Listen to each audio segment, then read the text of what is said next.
La rentrée littéraire, c'est l'une des périodes les plus attendues de la littérature francophone. Pendant les mois d'août et septembre, environ 600 nouveaux livres s'installeront sur les étalages de nos librairies. Chaque année, les maisons d'édition françaises se préparent à mettre leurs nouvelles parutions en avant. Auteurs best-sellers, primo-romanciers, thématiques importantes, nouvelles traductions, manuscrits exclusifs. En vue du nombre de publications, il est parfois difficile de se faire sa place et de se distinguer. D'autant que les lecteurs non plus ne savent pas où donner la tête. De mon côté, j'avais déjà repéré quelques-unes des œuvres susceptibles de me plaire. C'est pourquoi, dans ces vlogs, je vous laisse m'accompagner lors de ma découverte de certains titres fraîchement arrivés.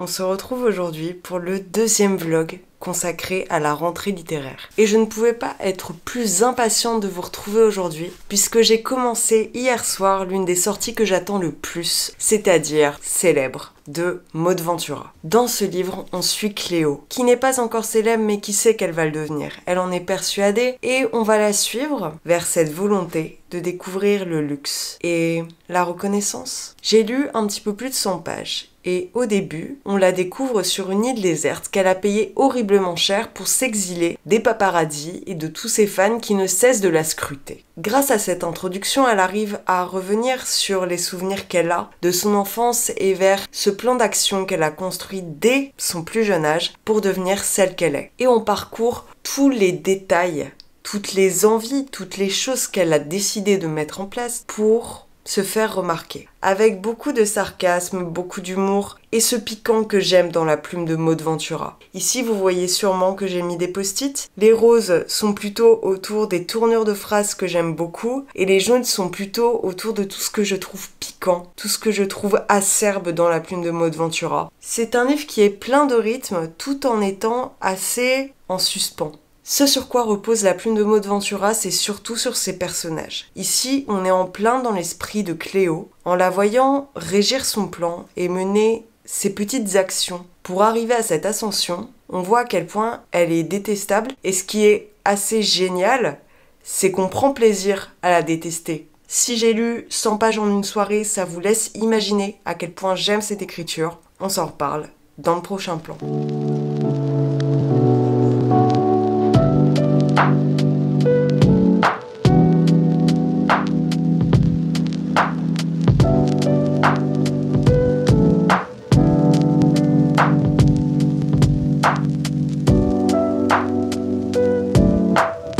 On se retrouve avec un changement de décor et j'ai quelque chose à vous dire. Je comptais vous reprendre plus tôt, mais il me reste moins de 100 pages dans Célèbre de Maud Ventura. Le livre est séparé en 3 parties. Actuellement, je suis dans la dernière, Gloire. Comme je vous le disais dans le premier plan, on suit Cléo Louvent. Cléo, c'est une jeune fille qui a été élevée par des professeurs dans le 14e arrondissement de Paris et elle a toujours été plus ou moins cet enfant modèle. Elle a même réussi le concours de Sciences Po, elle a été l'une des meilleures de sa promo, mais elle veut plus. Elle veut une vie de luxe et de paillettes, elle veut de l'argent et elle veut surtout la reconnaissance. Si bien qu'elle commence à faire un plan d'action pour arriver à ses fins. Je n'avais pas parlé du domaine dans lequel elle exerçait auparavant, tout simplement parce que il ne constitue que le moyen d'arriver à son but. Et il s'avère que Cléo a reçu une éducation musicale et est donc musicienne, chanteuse, ou du moins elle se débrouille. Elle est très antipathique, que ça soit dans ses relations ou dans sa manière de procéder. Elle feint tout ce qu'elle fait au début de sa carrière. Le début, c'est vraiment les prémices de ce qui va la faire arriver à la réussite sur la scène internationale. Elle fait croire qu'elle est toute douce, toute joviale, et derrière, on voit qu'elle est imbuvable avec la plupart des gens qu'elle connaît. Petit à petit, elle commence à de moins en moins cacher cet aspect d'elle-même. Elle savait dès le début, elle l'a toujours su, elle l'a toujours souhaité, la célébrité, c'était ce à quoi elle était vouée. Elle parle beaucoup, ou du moins la narratrice parle beaucoup, du fait de trouver sa place et que elle ne se voit que sous le feu des projecteurs. À la différence de mon mari, il y a encore un autre rapport qui s'instaure entre la narratrice et nous, puisque c'est en point de vue interne et qu'on suit toutes les pensées de Cléo. Elle dit elle-même à un moment qu'elle se pose la question de savoir si elle est sociopathe. Elle ne s'intéresse qu'à elle-même, elle ne s'intéresse qu'à ce qui peut lui profiter, et elle se retrouve dans certaines dynamiques que possèdent les sociopathes. Donc c'est assez dérangeant. Ça ne l'est d'autant plus que ce n'était dans mon mari. C'est-à-dire que dans mon mari, on voit une femme qui est totalement obnubilée par l'homme avec qui elle vit. Elle ne perçoit le monde que par ce prisme. Or, ici, Cléo ne perçoit le monde que pour et par elle-même. Et du coup, ça donne une nouvelle façon d'interpréter le personnage en lui-même. Et c'est assez cathartique, j'ai envie de dire, par rapport à la célébrité qu'on peut avoir en tant qu'individu. Et par rapport aux célébrités qu'on admire aussi, puisqu'il y a beaucoup de références au monde hollywoodien, à toutes ces stars qu'on rencontre, que ça soit Ed Sheeran, Taylor Swift, Miley Cyrus, etc. Et c'est assez marrant. Je dois l'avouer, c'est pas toujours quelque chose qui me plaît dans les livres, et là, ça permet d'autant plus de s'immerger dans l'idée qu'on peut se faire de ce milieu. Je sais, parce que j'ai entendu l'autrice en parler, qu'elle a fait beaucoup de recherches à travers des documentaires et des interviews, et tout ce qui pouvait y avoir attrait aux célébrités actuelles notamment, et à tout ce qui était de la fascination que les foules peuvent avoir pour ces individus. Je trouve ça très bien mené, c'est toujours aussi piquant, toujours aussi acerbe. Malgré 2-3 petits moments de longueur, j'ai pris plaisir à voir la pensée et les réflexions assez vicieuses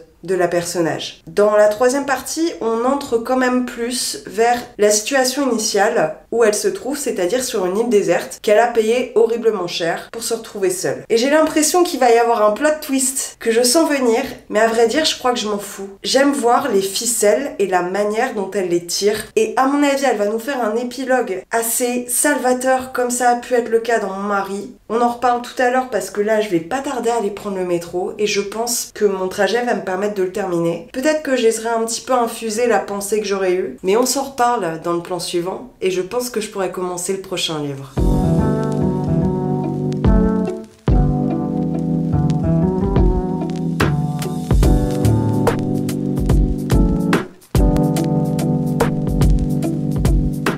Et bien voilà, je peux vous dire que j'ai terminé Célèbre. J'ai adoré ce livre. J'ai aimé le ton, j'ai adoré détester ce personnage que l'on va suivre pendant des années jusqu'à arriver au point de bascule. Et comme je vous l'ai dit antérieurement, j'adore le ton qu'a employé Maud Ventura, qu'elle s'est si bien menée pour traiter de ce sujet qu'est la célébrité. Je peux pas vous parler de la fin, parce que sinon je vous spoil absolument tout. Et je crois qu'elle aurait pas mieux pu finir.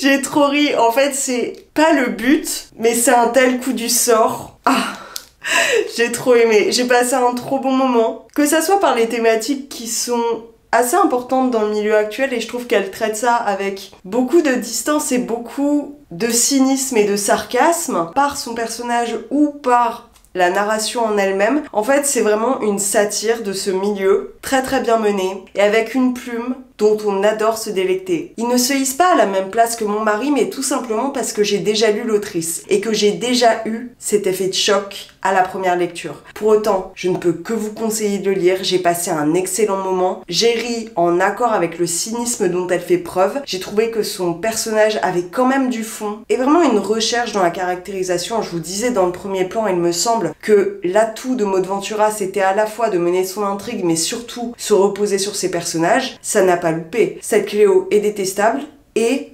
fascinante, je dirais, dans un sens, tout comme le bouquin vise à le montrer. Allez vous le procurer en librairie, il est sorti le 22 et je peux que vous conseiller d'en tourner les pages parce que les éditions L'Iconoclaste ont l'art de faire des livres qui sont très agréables, très aérés. Le deuxième livre dont je vais vous parler dans cette vidéo, il s'agit de Propre, de Alia Trabuco Serran, qui m'a été gentiment envoyé par les éditions Robert Laffont. On est au Chili et on va suivre Estela, qui est une gouvernante et qui a vu la fillette dont elle s'occupait décédée. Et elle va nous retracer cette histoire, ce fait divers. Estela, c'est une femme qui a dû quitter son village natal et qui a dû monter à la ville pour s'occuper de cette famille et de cet enfant. Je n'ai lu que 2-3 pages, je vous avoue, donc je peux rien vous en dire. C'est un discours direct, et rien que les quelques premiers paragraphes donnent le ton, très noir, très vibrant. Ça a l'air quand même très très brut, très sharp, très révélateur de la condition chilienne. Ne serait-ce que par la première phrase, je sens que on va entrer dans des profondeurs insoupçonnées. J'ai pas l'habitude de lire de la littérature chilienne, d'ailleurs c'est pas forcément la littérature qui est la plus traduite, mais c'est ce pourquoi j'ai décidé de lire celui-ci, surtout qu'apparemment il est excellent. Je vous dis ça dans les prochains plans.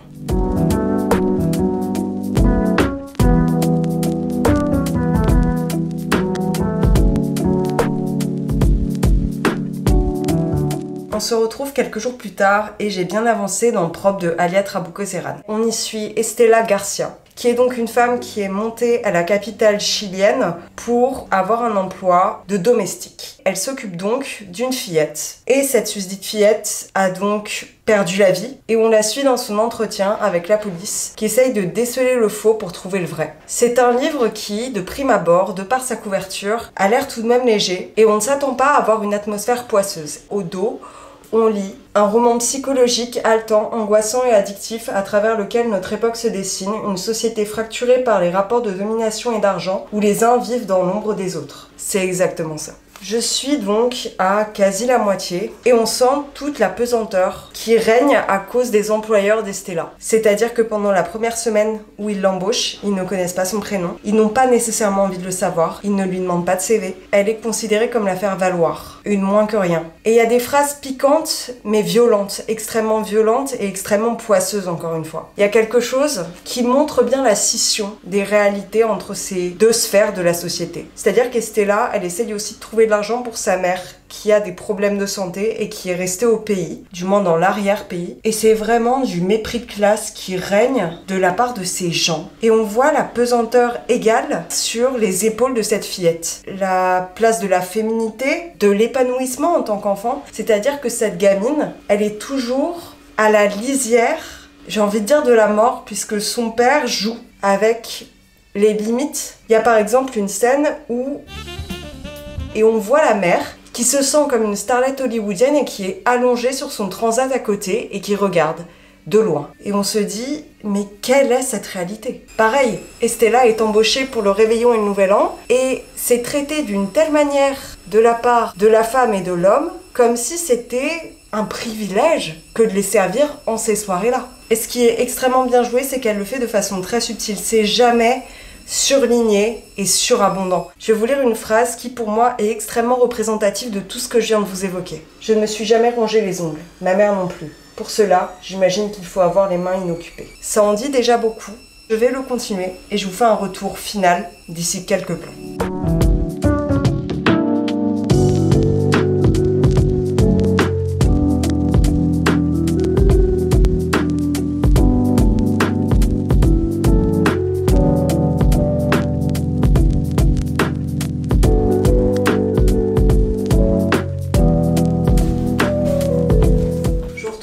Avec des lunettes de soleil, non pas pour me donner un petit air mystérieux, mais parce que je viens d'affronter la chaleur pour échapper aux coups de marteau que vous n'entendez pas, mais qui vont, je pense, bientôt reprendre. Mais c'est pas le sujet. J'ai terminé propre ce matin et je vais donc vous donner un petit peu mon avis, bien qu'il n'ait pas encore beaucoup décanté. Comme je vous le disais, on suit Estella Garcia, qui va revenir sur ce qui s'est passé dans cette famille où elle a été femme de domicile, aide ménagère. À travers ce texte, l'autrice fait une énorme critique du capitalisme, des relations d'emprise et de pouvoir au sein du Chili, de la nécessité pour les populations qui sont dans la misère de s'extirper de cette condition en étant vouées à faire un métier qui les rabaisse, qui les fait se sentir en tant que moins que rien. Et c'est très fort la manière dont elle prend ça. Elle y va droit et pour autant, elle a une plume qui est extrêmement pondérée et habile dans ce qu'elle veut délivrer. À aucun moment, elle n'a été dans la vigueur, dans la ferveur et dans l'affrontement. Cependant, elle a une plume qui s'adresse directement au lecteur, c'est-à-dire qu'on est en position de personne qui écoute son témoignage. On attend un aveu qui n'est pas forcément fait, mais elle s'adresse directement à nous et on est de fait impliqué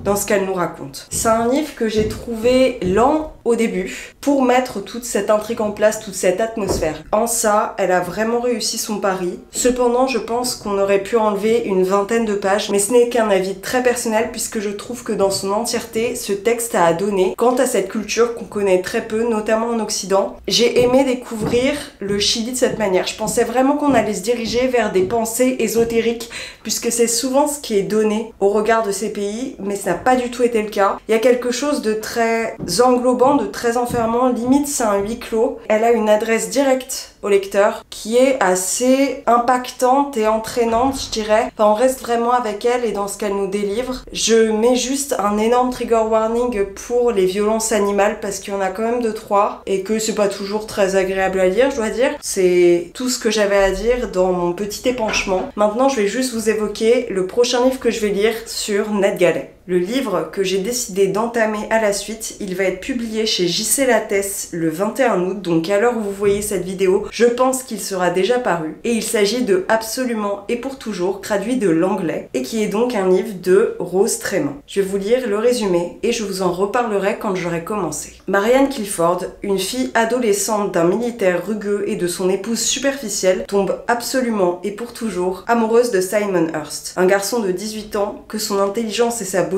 semblent promettre à une vie couronnée du succès. Cependant, les projets de Simon sont bientôt réduits en miettes. Il part à Paris et Marianne est forcée d'enterrer l'espoir d'un avenir commun. Soutenue par sa courageuse amie Petronella, Marianne prend ses marques dans le Chelsea des années 60, mais parviendra-t-elle à mener la vie dont elle a jamais cessé de rêver? Traduit de l'anglais par Françoise de Sorbier, un récit électrisant, au mot parfait, d'une beauté dévastatrice, selon le Daily Mail. De la literary fiction, fiction contemporaine, c'est vraiment le style de livre qui peut me plaire. Certes, ça se passe avec une adolescente, mais je pense que ça aura beaucoup plus de choses à me donner, notamment parce que j'ai terminé un livre qui était aussi un coming of age hier même, et que ça m'a beaucoup plu, et que ça avait un plot qui était assez similaire, même si ça impliquait des personnages queer. Je vais juste vous en parler brièvement, notamment parce qu'il est sorti il y a quand même 2-3 mois en Angleterre, il n'est pas encore traduit, mais que ça peut promettre une future traduction peut-être. Le livre que j'ai terminé hier, il s'agit de Sunburn, dont je vous avais déjà parlé il y a quelques vidéos. On va suivre Lucy, qui est donc à Crochmore en Irlande, qui a 15 ans et qui tombe amoureuse de son amie Susanna, alors qu'elle a toujours été promise à Martin, qui est son meilleur ami garçon, qui la raccompagne chez elle tous les soirs, etc. Crochmore est une ville très catholique, très pratiquante et très croyante, et sa mère en fait partie, et elle va se rendre compte que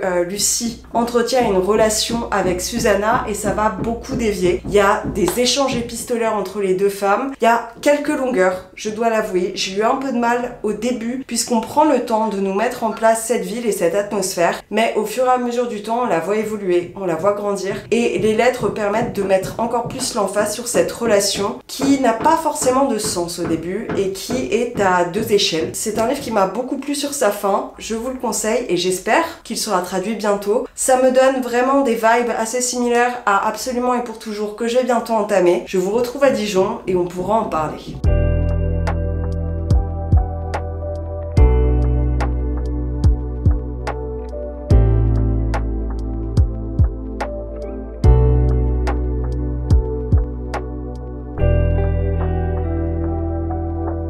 On se retrouve à Dijon. Je suis rentrée chez mes parents hier et j'ai eu l'occasion d'avancer dans le livre de Rose Tréman dans le train. Il s'avère que c'est une surprise plus ou moins négative puisque je suis actuellement à la moitié et que le livre est constitué de plusieurs parties, sûrement 5. J'en ai lu 2 et dans la première, ça n'a fait qu'aller de mal en pis. C'est-à-dire qu'on suit donc cette très jeune Marianne de 15 ans qui a une relation très brève, une idylle avec ce très cher Simon Hurst. Elle couche avec lui à l'arrière de sa voiture au début du livre. Elle se sent pousser des ailes, si bien que lorsqu'elle retourne dans l'internat où elle étudie, elle toise toutes les autres filles qui n'ont pas encore goûté au plaisir de la chair. J'en ai parlé en story Instagram et j'ai laissé des petits commentaires sur Goodreads, mais c'est quelque chose qui m'a beaucoup énervée. Je trouve que c'est un personnage aussi suffisant que celui dont elle est amoureuse, c'est-à-dire que cet homme, ce jeune garçon de 18 ans qu'est Simon, souhaite intégrer Oxford. Sauf qu'il rate le concours et que son choix de substitution est quand même la Sorbonne et que monsieur s'en plaint et que la seule chose qu'il souhaite faire c'est rencontrer notre très chère Simone de Beauvoir et notre Jean-Paul Sartre et que lorsque notre adolescente qui n'est pas forcément au fait de la littérature française et des courants de pensée des années 60 demande qui est Jean-Paul Sartre, c'est limite s'il lui tape pas sur la tête en lui disant c'est bien t'apprendras quand tu seras plus grande. Donc vraiment on est avec de la suffisance suprême de la part des deux personnages. J'aime pas spécialement la plume, je trouve qu'elle s'écoute beaucoup. En tout cas, ça a été le cas dans la première partie. La deuxième était plus lancinante, plus à demi-ton, dans un moment de flottement, plus ou moins. Il s'avère qu'il y a un plot twist à la fin de la première partie qui fait que ces deux amants n'ont plus nécessairement contact pendant plusieurs années. Dans la deuxième partie, on va avancer sur une autre direction, sur le choix de vie que va effectuer Marianne lorsqu'elle sera en âge de vivre seule, en dehors de la sphère parentale. D'ailleurs, parlons-en des parents, puisque cette jeune fille a un père qui est militaire initialement, très strict. j'ai eu droit à un dialogue entre les parents et la fille assez violent, et j'avoue que de un, ça semblait factice, et que de deux, c'est limite vicieux comme relation parent-enfant, c'est-à-dire que soit ils la disputent, soit ils veulent s'immiscer dans son intimité. Donc j'avoue que ça m'a beaucoup refroidi là encore. De plus, lorsqu'elle part à Londres, si je ne dis pas de bêtises, pour effectuer des études, eh bien elle se dit qu'elle va dépenser tout son argent, que ça pouvait être une vocation et que finalement son père serait là pour payer son découvert. Je vous avoue que c'est pas du tout ma vision de la vie et que être confrontée à ça me pose souci. Je n'ai habituellement aucun problème avec des personnages qui sont désagréables. Je lis des livres avec des personnages assez étranges, parfois des personnages qui sont très morally grey, des unhinged women. C'était pas la recherche que je faisais en découvrant ce livre, donc je suis assez circonspecte. J'espère que ça ira mieux par la suite. En tout cas, je vous en ferai part quand j'aurai terminé. Étant donné que je suis déjà arrivée à la moitié, je pense qu'il va se terminer vite et on pourra clôturer. J'avoue que là, c'est un petit peu décrescendo. Je vous retrouve aujourd'hui afin de vous donner mon avis par rapport au livre Absolument et pour toujours de Rose Tréma. J'aimerais vous dire que je suis très heureuse de vous retrouver pour vous en parler et que finalement mon avis a changé. Malheureusement, il se trouve que j'ai été très déçue, voire assez énervée lors de ma lecture et après. Je n'ai pas forcément envie de tout vous dire puisque si j'évoque tout ce qui m'a déplu, je risque de vous spoiler très grandement. On suit donc le personnage de Marianne, qui est une jeune fille de bonne famille. Elle a un père qui est militaire, colonel il me semble, et qui est très strict. Sa mère l'est tout autant. Et donc on la suit après son idylle avec un garçon, avec ce très cher Simon, à l'arrière d'une voiture lors de ses 15 ans. Elle se targue d'avoir couché avec lui, enfin bref, et soi-disant elle est éperdument amoureuse de lui. Alors déjà, on ne voit aucune connexion émotionnelle entre les deux personnages. Il semblerait qu'ils aient de la tendresse l'un envers l'autre, j'attends toujours de l'entreapercevoir. Et ensuite, on voit que leur histoire ne peut pas advenir puisque Simon s'en va à Paris. La petite plot twist que je vous révèle pas, mais au final, il est certain qu'ils ne peuvent pas finir ensemble. Ensuite, Marianne se retrouve fiancée avec un garçon qui lui fait la cour depuis bien des années. Elle se marie avec lui, elle monte en ville pour ses études et elle se dit que son père va payer son découvert à venir. Après, elle se marie avec ce très cher Hugo qui était donc son jeune premier et qui, lorsqu'elle refuse parce qu'elle n'en a pas envie de coucher avec lui, lui fait la gueule et elle dit que effectivement elle est très pénible elle-même. Donc on arrive dans la 5e partie et là ça va être un micro spoil mais qui met juste en avant le fait que la personnage soit désagréable et en soi ça n'incombe pas tant à votre lecture je pense. Il s'avère que sa mère chope une pneumothorax.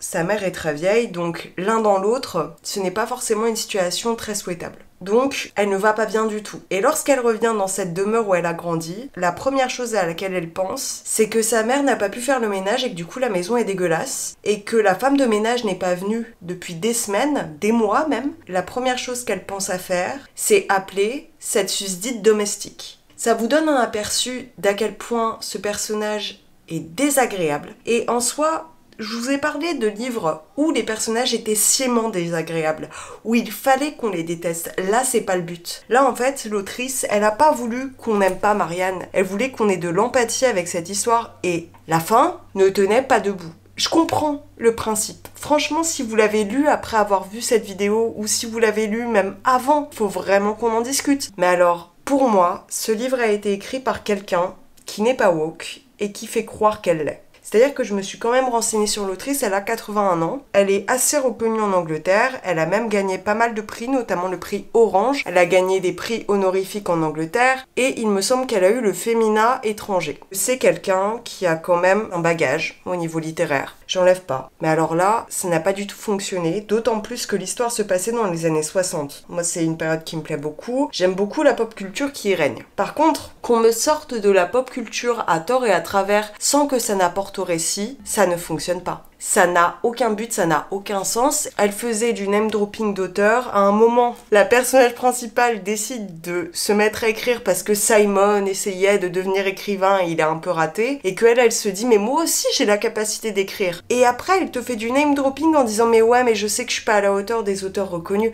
Bref, j'ai pas du tout aimé. La plume, ou du moins la traduction, avait quand même quelque chose qui était pas forcément désagréable, mais alors les personnages étaient si désagréables et involontairement, c'est ça le pire. Parce que, encore une fois, quand on a des personnages antagonistes, présentée comme telle de la part des auteurs et des autrices. Je suis pour. Vous l'avez vu au début avec Célèbre de Maud Ventura, c'est un personnage que j'ai adoré détester. Ici, c'était pas le but, c'était pas ma recherche. Pour finir, je trouve ça limite insultant comme conclusion de bouquin. Parce que le plot twist à la fin de la première partie fait très peu sens, je trouve, avec la conclusion du roman. Passons, j'ai pas trouvé ce que je voulais, ce que je cherchais et ce que j'attendais. Après, je remercie quand même JC Lattès de m'avoir permis de le lire. Maintenant, ça a été une très très grosse déception, mais on peut pas tout avoir. Au moins, vous aurez mon avis par rapport à ça. Je suis très curieuse, si vous vous lancez dedans quand même, de savoir ce que vous en avez pensé. Parce que tous les avis sont différents et peut-être que mon interprétation sera totalement divergente de la vôtre. J'en ai terminé de vous parler de Absolument et pour toujours, mais pour le coup, on va revenir sur les bouquins